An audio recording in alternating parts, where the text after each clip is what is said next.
नमस्कार दोस्तों बहुत ही मज़ेदार गारी गीत लेकर के आई हूँ। तो गीत कैसी लगेगी कमेंट में ज़रूर बताइएगा और अपने दोस्तों के साथ भी शेयर कीजिएगा ताकि वो भी इसका आनंद उठा सकें। मंदिर में दिया ना कैसे जरी मंदिर में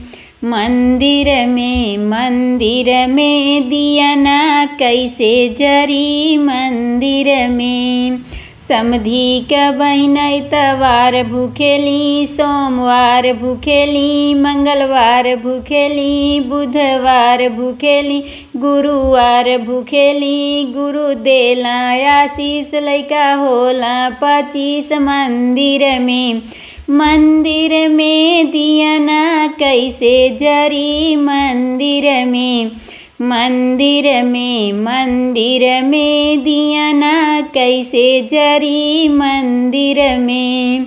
दुल्हे का बहिना इतवार भूखेली, सोमवार भूखेली, मंगलवार भूखेली, बुधवार भूखेली, गुरुवार भूखेली। गुरु देला आशीष लइका होला 25 मंदिर में दिया ना कैसे जरी मंदिर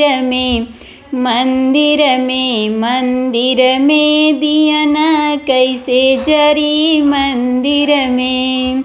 अगुआ का बहिना इतवार भूखेली, सोमवार भूखेली, मंगलवार भूखेली, बुधवार भूखेली, गुरुवार भूखेली।